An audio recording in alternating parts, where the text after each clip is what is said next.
$500 million کا آپ کو وہ قرضہ ملا اور بڑے اچھے ریٹس پہ، کنسیڈرنگ کہ ایک پرائیویٹ اینٹی نے، ایک گورنمنٹ نہیں بلکہ گورنمنٹ کی ایک انسٹیٹیوشن نے یہ قرضہ لیا، تو یہ بہت آپ کو مبارک ہو۔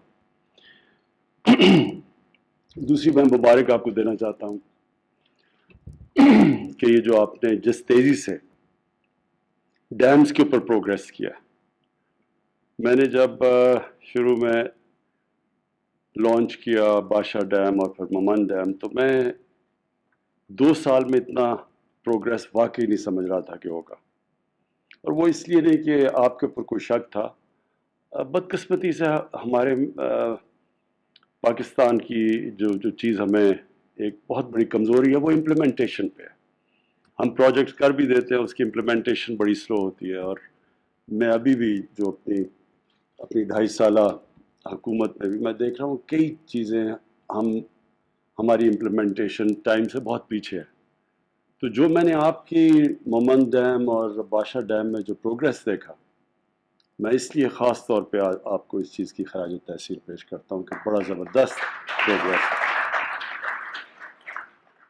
اور اس کے بعد یہ جو ہمارا پورا ڈیکیڈ آف ڈیمز کہ 10 سال ہم وہ چیزیں کرنے جا رہے ہیں جو ہمیں 50 سال پہلے کرنی چاہیے تھی۔ مجھے افسوس سے کہنا پڑتا ہے کہ جو اس ملک کا پوٹینشل ہے، جو ایک وقت جب میں اور شوکت ترین ہم جب پاکستان میں بڑے ہو رہے تھے، تو پاکستان کا ایک بڑا مختلف سٹیٹس تھا دنیا میں۔ 68 کے اندر پاکستان کی جو اکانومی تھی ایشیا میں 4تھے نمبر پر تھی۔ سارے جتنے بھی ایشین ٹائگرز تھے یہ سب ہمارے سے بہت پیچھے تھے، اور پاکستان ایک سمجھا جاتا تھا کہ پوٹینشل، ایک بلکہ کتاب بھی نکلی تھی جس میں پاکستان کو سمجھاتا تھا ایشیا کا کیلیفورنیا بننے جا رہا ہے۔ تو ہم بڑی تیزی سے آگے جا رہے تھے، اور اس کی ایک بہت بڑی وجہ ہماری پلاننگ کمیشن تھی۔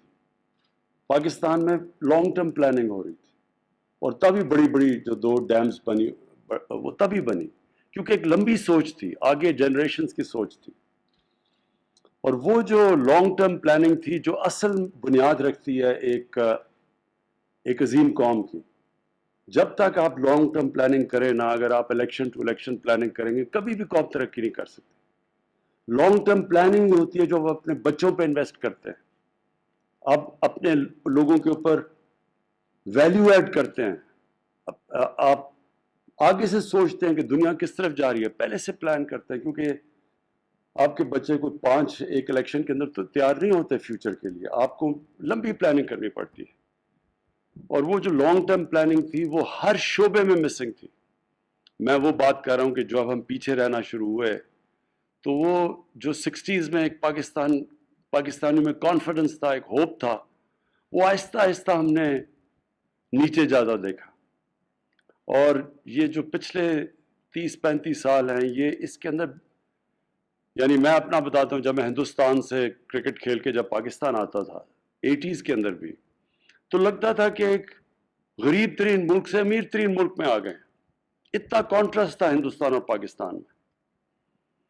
اور یہ جو 1985 کے بعد یہ ملک نیچے جانا شروع ہوا، ہندوستان بھی دیکھتے دیکھتے آگے نکل گیا ہمارے سے۔ لیکن جو سب سے حیرت انداز چیز ہے وہ یہ کہ بنگلہ دیش جب ایسٹ پاکستان علیحدہ ہوا تو یہاں ہم لوگوں سے سنتے تھے کہ جی ہمارے اوپر بوجھ پڑا ہوا ہے بہت بڑا، وہاں سائیکلون آ جاتا ہے، وہاں تباہی میں جاتی ہے، ہم عام ڈرائنگ رومز میں سنتے تھے۔ اور جب وہ علیحدہ ہوا تو انہوں نے کہا چلیں اب پاکستان پروگریس کرے گا۔ تو ان پچھلے 30 سالوں میں بنگلہ دیش بھی آگے نکل گیا پاکستان سے، اور اس کی بہت بڑی وجہ یہ تھی کہ کوئی کسی قسم کی لانگ ٹرم پلاننگ نہیں تھی۔ اور جو ہم نے بجلی بھی بنائی، وہ بجلی بھی شارٹ ٹرم پلاننگ کے اندر اور بدنیتی کے اوپر بھی کئی دفعہ، جس کی وجہ سے آج ہماری سب سے برے صغیر میں مہنگی بجلی ہے۔ تو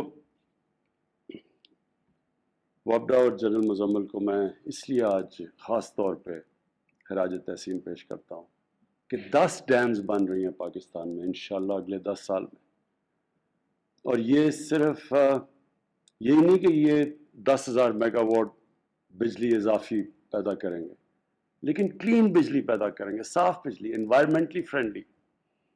پاکستان کے اس وقت ہمیں سب کو سوچنا چاہیے کہ ہمارا جو ملک ونربل ہے کلائمیٹ چینج سے، جو گلوبل وارمنگ سے پاکستان وہ 10 ملکوں میں سب سے زیادہ متاثر ہے. تو آج سے ہی ہمیں اپنی آگے آنے والی نسلوں کا سوچنا چاہیے کہ ہم ان کے لیے کیا کیا قدم اٹھائیں تاکہ ان کی زندگی بہتر ہو. یہ نہ کہ ہم ایک وہ پاکستان چھوڑ کے جائیں کہ ان کے لیے عذاب ہو پاکستان. تو اس کے اندر یہ کلائمیٹ چینج کو اوائڈ کرنے کے لیے، گلوبل وارمنگ کو اوائڈ کرنے کے لیے، اور پاکستان وہ کی ہمارے گلیشیئرز کے اوپر جو اس کا افیکٹ آ رہا ہے، ابھی بھی آ رہا ہے اور آئے گا اگر ہم نے یہ قدم نہ اٹھائے تو اس سے جو امپیکٹ پڑے گا پاکستان کی واٹر سیکیورٹی پہ اور سیکیورٹی پہ. تو اس کے لیے ایک تو یہ کلین انرجی جو یہ ڈیم سے ملے گی 10,000 میگا واٹ، اس کے علاوہ بھی پاکستان میں بہت پوٹینشیل ہے ہائیڈرو الیکٹریسٹی کا. لیکن دوسرا یہ جو ہم نے بڑا ایمبیشس ٹارگٹ ہے 10 ارب درخت لگانے کا. 1 ارب درخت ہم نے پختونخوا میں لگا دیے تھے 5 سالوں میں. پھر اب جو 2018 میں ہم نے بڑا ambitious program 10 billion tree tsunami کا کیا تھا، ابھی 1 ارب درخت پورے لگائے ہیں 2018 سے اب تک، جو کہ ابھی کمپلیٹ کیا ہم نے پچھلے دنوں میں. اور انشاءاللہ اب نرسریز کریٹ ہو گئی ہیں جس سے ہمیں اعتماد ہے کہ ہم 2023 تک ہم اس ملک میں 10 ارب درخت لگائیں گے، جو کہ بہت امپیکٹ ڈالے گا ہر طرح. اس کا بہت بڑا امپیکٹ پڑے گا ان علاقوں کے اندر لوگوں کی لائیولی ہوڈز پہ، اور ٹورزم پہ بہت بڑا امپیکٹ پڑے گا، ایٹماسفیئر پہ، پولوشن پہ. شہروں کے اندر جو درخت لگا رہے ہیں، جو شہر ہمارے پولوٹ ہو گئے، لاہور ایک کلاسک ایگزامپل ہے جو کہ بڑا سٹی آف گارڈن سمجھا جاتا تھا، اب وہاں پولوشن ڈینجر لیول سے بھی اوپر چلی گئی ہے. تو یہ جو آگے آنے والے یہ جو لانگ ٹرم پلاننگ ہے، یہ ابھی سے ہم شروع کر رہے ہیں. وابڈا کی یہ جو انیشیٹو ہے اور جو ڈیمز ہیں، یہ اس کا ایک اسپیکٹ ہے.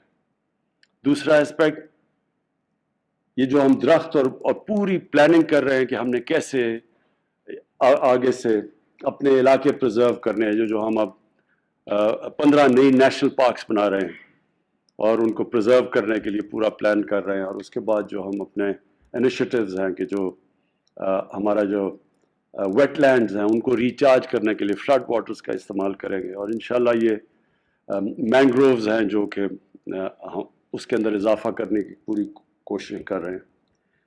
اس کے علاوہ جو ایجوکیشن سسٹم ہے، اس کے اندر پہلی دفعہ ایک سلیبس لے کے آ رہے ہیں، ایک کورس سلیبس پاکستان کے لیے. اب تک ایک فریگمنٹڈ ایجوکیشن سسٹم جس سے پاکستان میں بجائے ایک کوہیژن ہو، سوشل کوہیژن ہو اور ایک نیشن بنے، وہ 3 ڈفرینٹ سلیبس اور 3 ڈفرینٹ قومیں بن رہی ہیں پاکستان میں، جس کے بہت برے اثرات ہیں، جس کی ایک بنیاد پرستی بھی ایک اسی سے آتی ہے جب آپ مختلف کلچر ایک ہی ملک میں کریٹ کر رہے ہیں. تو وہ اس کے اوپر پورا انشاءاللہ، اور اس میں ہمارے ایجوکیشن منسٹر نے بڑا زبردست کام کیا، سارے اسٹیک ہولڈر سے بات چیت کر کے ایک کورس سلیبس لے کے آ رہا ہے. اور انٹیگریٹ کر رہے ہیں ہم یہ دینی مدرسوں کو پہلی دفعہ مین سٹریمنگ کرنے لگے ہیں ان کی. اور اس کے بعد جو ہیلتھ سسٹم ہے ہمارا بہت poor doctor hospital to population ratio, اور ڈاکٹرز ٹو پاپولیشن، خاص طور پہ نرسز ٹو پاپولیشن بہت لو ریشو ہے پاکستان میں. تو اس کے لیے بالکل ایک انقلابی چیز لے کے آئے ہیں، ہیلتھ کارڈ. ہیلتھ کارڈ کا مطلب کہ سارے پختونخوا کے اندر اور پنجاب میں سال کے اینڈ میں سب شہریوں کے پاس ہیلتھ کارڈ آ جائے گا. اس سے کیا ہوگا کہ کہیں بھی دیہات کے اندر لوگوں کے پاس کسی ہسپتال میں اپنا علاج کروا سکتے ہیں. اور اس سے کیا ہوگا کہ پرائیویٹ سیکٹر پہلی دفعہ اس کو انسینٹیفائز کر رہے ہیں ہیلتھ سیکٹر میں آنے کا. اس کا مطلب انشاءاللہ ہاسپٹلس کا جال بچ جائے گا پرائیویٹ سیکٹر کا. گورنمنٹ کے پاس تو کبھی بھی پیسہ نہیں اتنے زیادہ ہاسپٹلس بنانے کا. تو اس سے ایک پورا ایک ہیلتھ سسٹم، یہ ہیلتھ کارڈ نہیں ہے، ہیلتھ سسٹم ہے. یہ بھی فیوچر کے لیے بڑا ضروری ہے کیونکہ پاکستان میں ہماری جو بیسک ہیلتھ ہے وہ بہت کمزور ہے، ہماری چائلڈ mortality ہے، ہماری جو عورتیں پریگننسی کے ٹائم پہ مرتی ہیں وہ سب سے دنیا میں ہم بدقسمتی سے اوپر ہے. نیوٹریشن کا بہت بڑا ایشو ہے، اس کے اوپر پورا پروگرام لے کے آ رہے ہیں، اسٹنٹنگ کے اوپر. یہ ساری لانگ ٹرم پلاننگ میں آپ کو بتا رہا ہوں. اور پھر آبویسلی جو اکنامک ڈیولپمنٹ ہے، اب ویلتھ کریشن کی طرف جا رہے ہیں، کیونکہ ابھی ہم نے اپنی اکانومی تو اسٹیبلائز کر لی، لیکن ہمارے اوپر قرضے چڑھے ہوئے ہیں. قرضے تو تب اتریں گے جب ملک میں ویلتھ کریشن ہوگی. تو ویلتھ کریشن کے لیے جو چیزیں کر رہے ہیں ہم، اب کنسٹرکشن کو پوری طرح پاکستان میں 2 شہر اس وقت، لاہور میں ایک سینٹرل بزنس ڈسٹرکٹ اور جو راوی سٹی ہے، یہ بہت میگا پروجیکٹس ہیں. اور انشاءاللہ کراچی میں جو بنڈل آئلینڈ کا پروجیکٹ ہے وہ بھی ایک بڑا ایک نیا شہر بنانے کا. یہ ساری چیزیں ویلتھ کریٹ کریں گی. پھر جو انڈسٹری کو ہم پروموٹ کر رہے ہیں، انڈسٹریلائزیشن کی طرف جا رہے ہیں. پہلی دفعہ اتنی گروتھ ہوئی ہے لارج اسکیل انڈسٹری کے اندر. تو انڈسٹریلائزیشن 60s کے بعد سب سے زیادہ انسینٹیوز دے رہے ہیں انڈسٹری کو. اور پھر جو ایگریکلچر ہے، جو اس کی بیک بون ہے ملک کی، اس کے اندر ریکارڈ گروتھ ہوئی ہے اس بار. لیکن اس سے بھی ابھی ہم نے بہت آگے جانا ہے. سیڈ ڈیولپمنٹ کے نئی ٹیکنیکس آ گئی ہیں. لائف سٹاک، پاکستان میں اتنی زیادہ گائے بھینسیں ہیں لیکن ہم سوکھا دودھ امپورٹ کرتے ہیں، کیونکہ ہم نے کبھی کوشش ہی نہیں کی ان کی جینیٹک امپروومنٹ کے اندر کہ 6 گنا زیادہ دودھ دیتی ہیں باہر کی بھینسیں گائے. تو پاکستان میں کیا ہم دگنی بھی کر دیں تو پاکستان نیٹ ایکسپورٹر ہو جائے گا. تو یہ ساری چیزیں انشاءاللہ اب ایک لانگ ٹرم کی طرف جا رہے ہیں.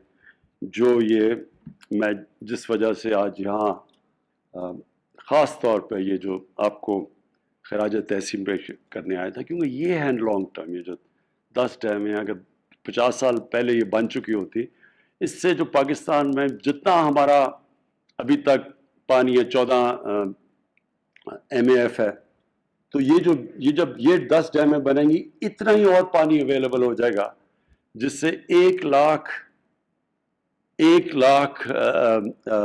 ایکڑ زمین ایریگیٹ ہو سکے گی مزید. اور اس کی ہمیں ضرورت ہے، کیونکہ ہماری آبادی بڑھ رہی ہے، ہمیں اور زیادہ پیداوار کی ضرورت ہے. تو اس سے 1 لاکھ ایکڑ زمین جب اس سے ایریگیٹ ہوگی، یہ جو ایکسٹرا تقریباً 12 MAF ہم ان ڈیمز کی وجہ سے پانی سیو کریں گے، تو اس سے بھی انشاءاللہ پاکستان کے اندر ایک اپنی فیوچر کو ہم پروٹیکٹ کریں گے. یہ ہماری فوڈ سیکیورٹی بھی ہے، نیشنل سیکیورٹی بھی ہے. تو ہم پھر سے آپ کو اور آپ کی ٹیم کو خراج تحسین پیش کرتے ہیں.